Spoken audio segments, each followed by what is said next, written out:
জীবনে খুব একটা দামি পরীক্ষা হলো এই মাধ্যমিক। এই মাধ্যমিক পরীক্ষা এই মাধ্যমিক পরীক্ষার রেজাল্ট খুব গুরুত্বপূর্ণ একটা ভাইটাল বিষয় রেখেই যায় জীবনে।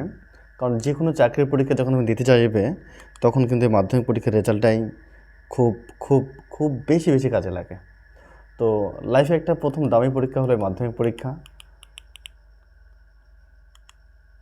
আর এই মাধ্যমিক পরীক্ষায় খুব একটা ভালো রেজাল্ট করা অতি আবশ্যক। তো ব্যাপারটা হলো যেটা, আমরা প্রত্যেকেই কিন্তু ভালো একটা রেজাল্ট করতে চাই, কিন্তু চাইলেই তো আর পাই না। এর পেছনে অনেক কারণ থাকে। তো ভালো একটা রেজাল্ট কিন্তু করতে চায় প্রত্যেকেই, কিন্তু না হওয়ার কারণও অনেক। আর হতে গেলে কী কী করা দরকার সেটা অবশ্যই তোমরা ভালো করেই জানো। তো সবার প্রথম সবথেকে বড় কথা হলো যেটা, প্রত্যেকটা সাবজেক্টই তোমাকে সমান গুরুত্ব দিয়ে খুব ভালো করে পড়তে হবে। আর বিশেষ করে বিজ্ঞানের যে বিষয়গুলো, সায়েন্সের বিভাগের মধ্যে যে বিষয়গুলো, জীবনবিজ্ঞান, ভৌতবিজ্ঞান, ম্যাথামেটিক্স, তোমাকে একদম নখদর্পণে রাখতে হবে। 100 ফুল মার্কস তোমাকে তুলতেই হবে, নতুবা তোমার পার্সেন্টেজ একদম হাই লেভেল যাবে না। কারণ আমরা এমনিতেই জানি ইতিহাস, বাংলা এই বিষয়গুলোতে কিন্তু অটোমেটিক্যালি 1-2 নম্বর কেন জানি কমেই যায়। কেউ কেউ তবুও 100 পায়, কিন্তু সায়েন্সের বিষয়গুলোতে 100 পাওয়াটা সহজ, কিন্তু তাছাড়া এই আর্টসের বিভাগগুলোতে কিন্তু পাওয়াটা খুব কঠিন। দেখো, আজকে আমি তোমাদের এই জীবনবিজ্ঞানের যে প্রথম অধ্যায়, দ্বিতীয় অধ্যায়, তৃতীয় অধ্যায়, চতুর্থ অধ্যায়, ইভেন পঞ্চম অধ্যায়, এক কথায় তোমাদের জীবনবিজ্ঞানের, তোমাদের এই দশম শ্রেণীর জীবনবিজ্ঞানের প্রথম থেকে পঞ্চম অর্থাৎ গোটা সিলেবাসের প্রত্যেকটা অধ্যায়ের গুরুত্বপূর্ণ যে প্রশ্ন, সে প্রশ্নগুলোই আজকে আমি তোমাদের সামনে এখানে তুলে ধরছি। তোমরা একটা কাজ করবে, এই প্রশ্নগুলো যেগুলো এখানে দেখতে পাচ্ছ, তোমরা অবশ্যই খাতা কলম সামনে নিয়ে বসো আর এগুলো নোট করে নাও। পারলে স্ক্রিনশট করে নিতে পারো, চাইলে তোমরা আমার এই ভিডিওটা ডাউনলোড করেও নিতে পারো। এনিহাউ, তোমার যেটা ভালো হয় তুমি সেটা করো, বাট কথা একটাই, তুমি এগুলো বারবার ভালো করে পড়ো, মুখস্থ করো, প্র্যাকটিস করো। কারণ জীবনবিজ্ঞানে যদি তুমি একটা খুব ভালো স্কোর করতে চাও, ফুল মার্কস পেতে চাও, তাহলে আমি অবশ্যই বলবো তোমাকে একটু খুঁটিয়ে পড়তে হবে। আর ছবি যে 2-3টে রয়েছে ওগুলো খুব ভালো করে প্র্যাকটিসে একটা ব্যাপার আছে। তারপর প্রত্যেকটা উত্তর যেন তোমার নোটেড টু বি পয়েন্ট হয়, অর্থাৎ যথাযথ উত্তর। কেউ বা অযথা বাড়তি লেখে, বাড়তি লিখলে যে বাড়তি নাম্বার পাবে তাও নয়। আবার যদি কম লেখো নাম্বার তো অটোমেটিক্যালি কমে যাবে, এটাও তুমি খুব ভালো করেই জানো। তো সব থেকে বড় কথা হলো যেটা, তোমাকে উত্তরগুলো সুন্দর করে গুছিয়ে লিখতে হবে, নোটেড টু বি পয়েন্ট। তাছাড়া তোমাকে একটু ইম্পর্টেন্টের দিকেও নজর রাখতেই হবে, কারণ হুবহু কমন পাওয়াটা একটা ভাগ্যের ব্যাপার, আর পাওয়াটা দরকার। কারণ ফুল মার্কস পেতে গেলে যে যাই বলুক না কেন, আমি একটা কথাই বলবো, ফুল মার্কস যদি তুমি পেতে চাও অবশ্যই কমন 100% দরকার আছে। কারণ কমন যদি তুমি না পাও, তাহলে বানিয়ে লিখবে, তো বানিয়ে লিখলে তুমি ফুল মার্কস পাবে না, যে যাই বলুক না কেন আমি বলছি। তো হ্যাঁ, মানছি তুমি ব্রিলিয়ান্ট, তুমি বানিয়ে লেখার ক্ষমতা রাখো, বাট বানিয়ে লিখলে না স্যাররাও টের পেয়ে যায়। তো কোনো একটা উত্তর তোমার মন গড়া হলে তো আর নাম্বার ফুল দেবে না, না? তো সবথেকে বড় কথা হলো যেটা, ভালো স্কোর যারা করছে বা যারা একদম হাই র্যাঙ্কের একটা রেজাল্ট করে, তারা কিন্তু ওই হুবহু কমনটা পেয়েই যায়। তো সবথেকে বড় কথা হলো যেটা, এখানে যে প্রশ্ন উত্তরটা তোমরা দেখতে পাচ্ছ, তোমরা অবশ্যই এগুলো নোট ডাউন করে নেবে। তোমরা চাইলে এই পিডিএফটাও সংগ্রহ করতে পারো, তবে হ্যাঁ, কথা হলো এটা একটা পেড পিডিএফ, তোমরা চাইলে স্বল্প মূল্যে এই পিডিএফটা সংগ্রহ করতে পারো। আবারও বলছি যে আমি কিন্তু এখানে গুরুত্বপূর্ণ প্রশ্নগুলো রাখছি, যে প্রশ্নগুলো পরীক্ষায় একদম আসার মতো।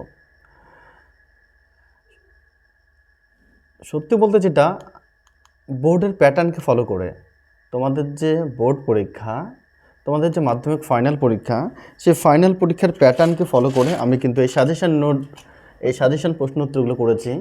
তোমরা এখান থেকে অবশ্যই কমন পাবে, কারণ বিগত বছরেও ছাত্ররা এখান থেকেই 100 কমন পেয়েছিল। তোমরাও যে এবছর এখান থেকে 100 কমন পাবে, এটা একদম নিশ্চিত থাকো, একদম শিওর থাকো। প্রশ্ন যে খুব বেশিও দিয়েছি তাও নয়, যথাযথ যেটুকু দরকার সেটুকুই কিন্তু দেওয়া হয়ে গেছে। অযথা বাড়তি প্রশ্ন দিয়ে ভরপুর কিন্তু করা হয়নি, ঠিক আছে? যা আছে একদম পুরা যতটুকু দরকার। তো এখানে থাকা প্রশ্নগুলো যদি তুমি সলভ করো, আমি শিওর গ্যারান্টি দিচ্ছি যে তুমি এখান থেকে ফুল মার্কস কমন পাবে। আবারও বলছি, উত্তরগুলো নোটেড টু বি পয়েন্ট যথাযথ লিখলে তুমি ফুল মার্কস পাবে। বিগত বছরেও ছাত্ররা কমন পেয়েছে, তোমরাও এবছর কমন পাবে, নিশ্চিত থাকো। আর হ্যাঁ, আমার এই চ্যানেল তোমরা যদি সাবস্ক্রাইব না করে থাকো অবশ্যই সাবস্ক্রাইব করবে, বেল আইকনকে ক্লিক করবে যাতে পরবর্তীতে কোনো ভিডিও মিস না হয়। কারণ গুরুত্বপূর্ণ বিষয়গুলো, ইম্পর্টেন্ট যে তথ্যগুলো, সেগুলোই আমি তোমাদের সামনে তুলে ধরি, যেগুলো জানা খুব আবশ্যক।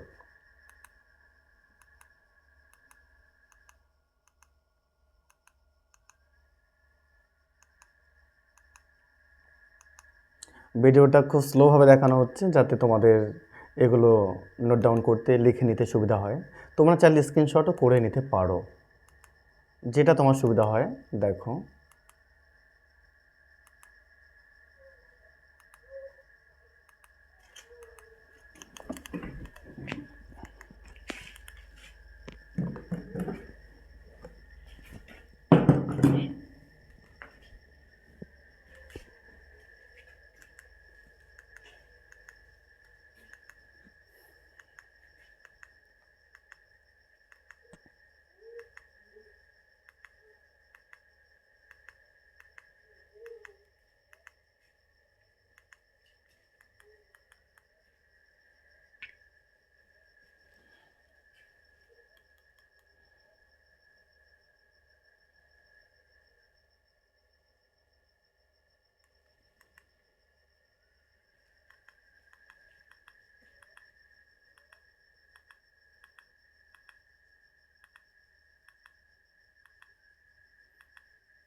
থাইরক্সিন হরমোনের দুটি কাজ খুব গুরুত্বপূর্ণ প্রশ্ন।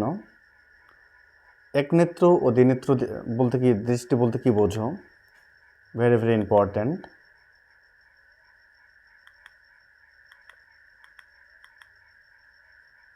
মাছের গমনে পাখনা ও মারাটম পেশির ভূমিকা অত্যন্ত খুব গুরুত্বপূর্ণ একটি প্রশ্ন।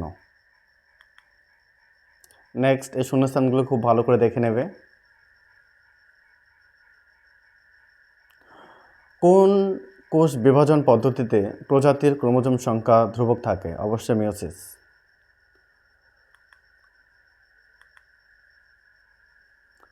কোন উদ্ভিদে পরাগ সংযোগ লক্ষ্য করা যায়? Very very important. Crossing over খুব গুরুত্বপূর্ণ প্রশ্ন।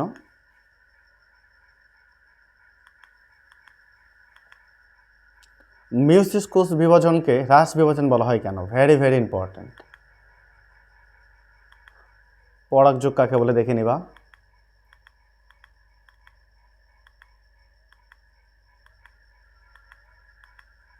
তোমরা কিন্তু এবছর নিউরন, তারপর চোখ, এই দুটো ছবি খুব ভালো করে প্র্যাকটিস করবে।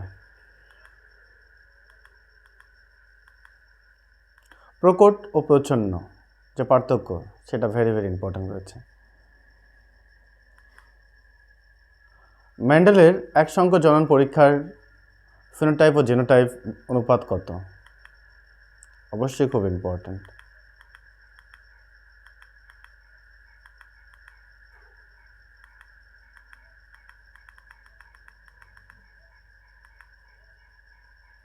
নিউক্লিক অ্যাসিড কীভাবে গঠিত হয়েছিল? জীবাশ্ম কি? যোগ্যতমের বিবর্তন বলতে কি বোঝায়? রুই মাছের জলে ভাসতে বা ডুবতে পটকার কী ভূমিকা, বা পটকা কী কাজ করে? মৌমাছিতে বার্তা আদান প্রদানের কৌশল সংক্ষেপে লেখো।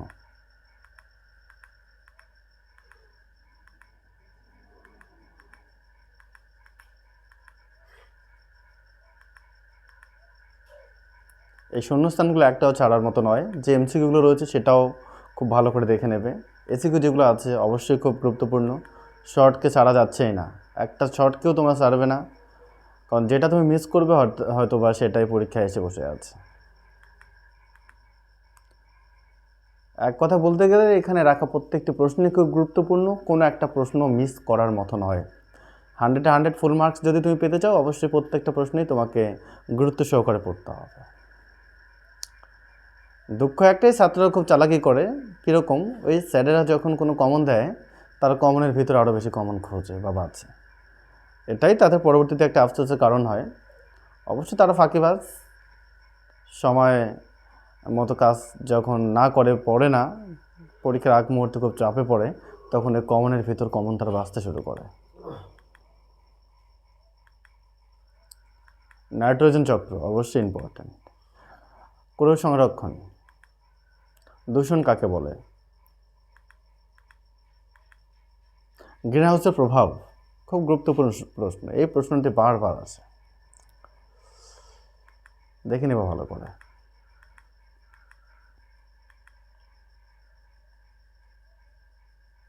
থ্যাংক ইউ, ধন্যবাদ সবাইকে।